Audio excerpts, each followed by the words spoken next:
Good morning, everyone. How are you doing today? This is Wednesday, October 7th, and this is your daily financial news.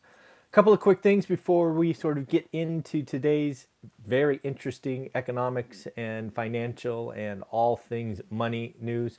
Want to let you know that we are about 151 subscribers short of a vanity metric of 10,000. If you haven't yet subscribed and you like these daily updates, do me a favor, hit that subscribe button and let us go and let us get to 10,000 subs here in the next week or so. That would be wonderful.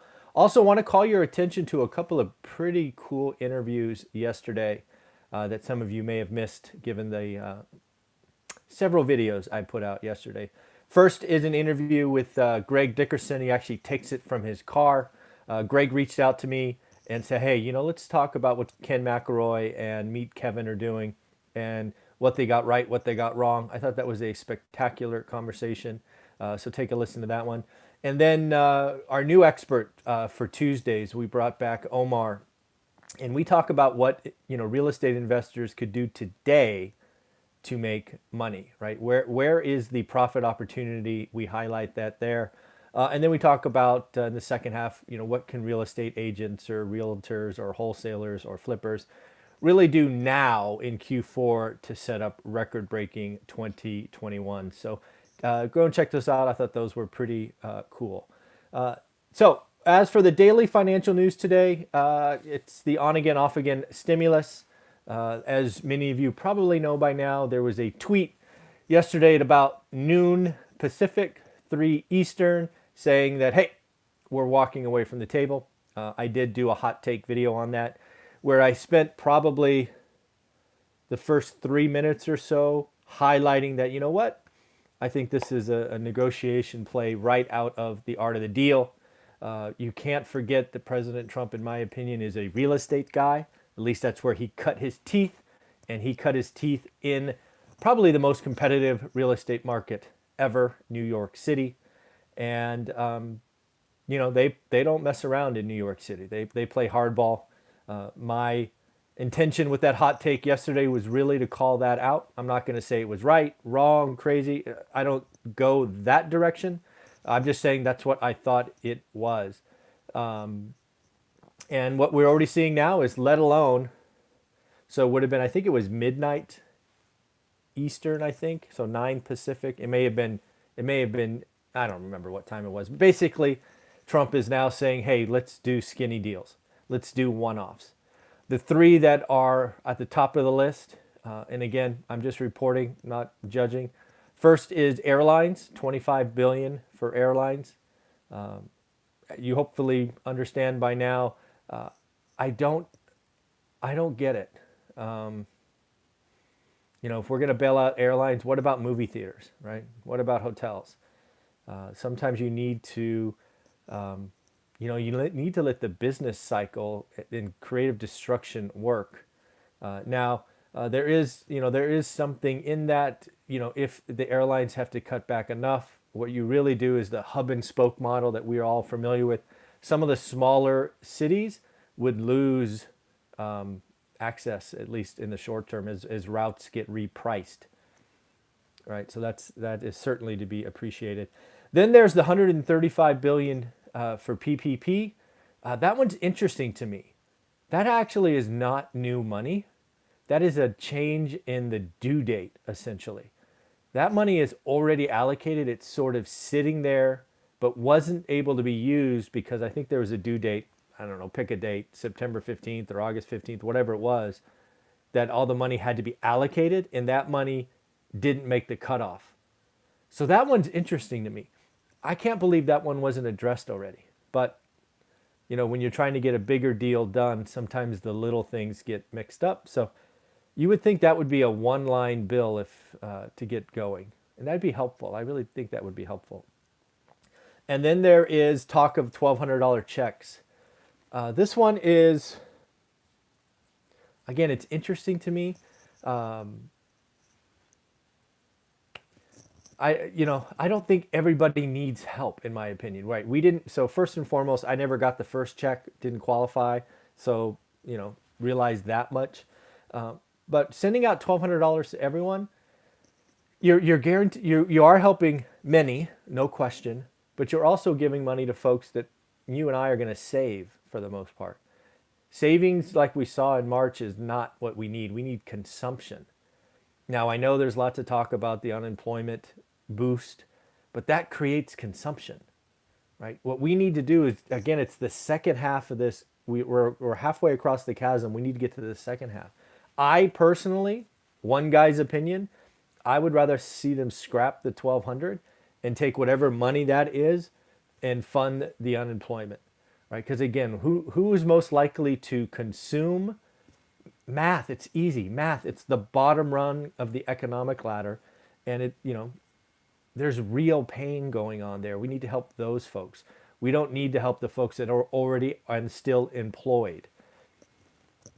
But again, $1,200 to everyone sounds good. We have an election in less than 4 weeks. I get it, but man, sometimes politics sucks. That's what I guess I'll say. Sometimes that's just not cool. So we shall see. The one interesting thing is I haven't seen anything from really the Senate or the House. I've heard about some phone calls going on. Both Bloomberg and CNBC are reporting those. So I don't think the negotiations have ever stopped. I think there's a general appreciation that the bigger Uber 1.6 or $2.2 trillion bill won't happen. So now it seems like the focus is on individual things. So we shall see. I still think, as I said, I think on Monday, that we need to know by Friday. Otherwise, the Senate and the House are going to leave and go back and worry about the elections, which, let's be clear, that's what they care about, right? That's, the next, they're worried about the next 4 years. So I really think we got to get this, you got to get the skeleton or the sketch done by Friday, or it's over, and we'll wait until after the election. Ruby Tuesdays, if you don't know who that is, that's a decent sized restaurant chain. They have now filed for bankruptcy. Again, just another sign that there's real pain going on out there. Ruby Tuesday filed for bankruptcy. Levi's, I think I talked about that on Sunday, is one of the stocks coming out for the week. This one surprised me. You would think that Levi's kind of is in favor, out of favor. But I guess in a casual environment of a Zoom, calls, people are buying denim. People are buying denim. Same store sales or revenue were down negative 27%, down 27%. But they have done enough cost cutting and adjustments where they were still actually to turn a profit. Revenue down 27%, and yet they've turned a profit of 8 cents. The street was looking for negative 22 cents. Really three things they credited. First and foremost, online. Online, right? They are, e-commerce, whatever you want to call it. They are selling, 52% increase in online sales. China is on fire for them. Chinese consumer is out in force. And then, of course, the casual dress is helping denim, not wearing suits and khakis and things of that nature. So interesting. A lot of stuff in the last day or so about big tech. We've talked about this a couple of times. I really do think the next 4 to 5 years is going to be expensive for Alphabet / Google, probably Apple, Amazon, Facebook, and it's going to be antitrust expensive. There's been a report created that is less than flattering to those folks, and they're going to be spending some legal money on antitrust, and that's going to be something to watch. We're going to be talking for that for 3 to 5 years, because my guess is a couple of them get broken up, but which ones, don't know. What gets broken off, don't know. But that report, at least at first blush, when I scan the outline, is less than flattering. Again, about real estate mortgage applications. Mortgage applications for refinance are actually up 8% week on week, but 50 year on year. Mortgage rates, the average mortgage rate hit a new low at 3.01, kind of makes sense. Purchase applications fell week on week, down 2%. But then again, they were up 21% year on year. Still pretty crazy. The average purchase loan, which is a number I found today that was interesting, is the average loan is $371,500. So it is that's actually more than I expected, right? 371,000, the average purchase loan. Back to Amazon Prime Day. It's if you're looking to shop, it's less than a week away. It starts on the 13th. It goes to the 13th and 14th. Curious, anybody out there have a list of things they're looking to get, right? Either for themselves or maybe you, do you start Christmas shopping already? I guess some of you do. I don't know. I don't know what I'm going to do this year. But again, Prime Day's coming out. There's an article I read this morning about colleges, which I thought was interesting. Really, the idea that we could see some deflation in tuition costs. Again, I think it's a supply demand problem. It is really that simple. Colleges have had a good run, and you know, tuition is up 25% in a decade. That's pretty expensive. And this health crisis, remote learning, all of that stuff, there's a chance that in-person learning, frankly, gets cheaper. And that, I think, would be a good thing. But that is obviously deflationary because, again, the supply-demand balance is out of whack. So we shall see if that takes off going forward. Next up is, we got to talk about the VP debate, whatever it was 2 weeks ago. What I think is interesting is I was pretty adamant that I wasn't going to watch the presidential debate because I didn't think there would be anything going on. I turned out to be right. I don't think I'm going to watch the VP debate either. I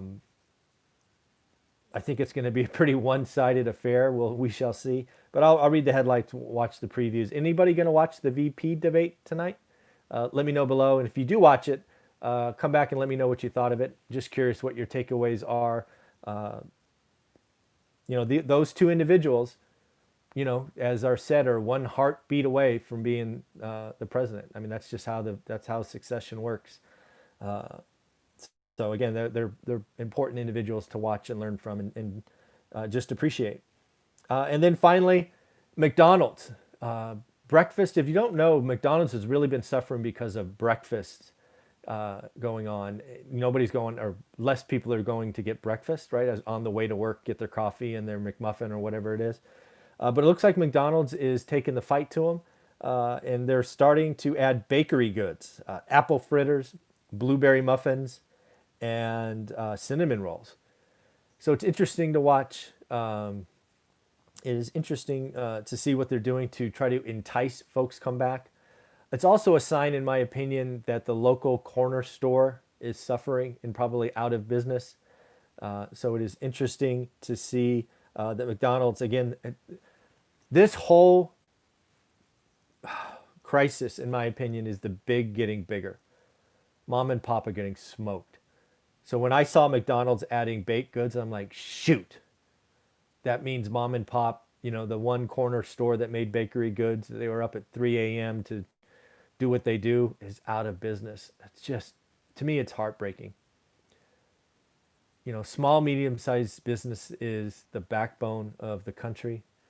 And to see utter destruction because those mom and pop stores can't go to Wall Street, raise funds, they're not going to the Treasury and getting loans. And we're just letting the big get bigger it's disappointing. It is disappointing. So that's what I got for you today.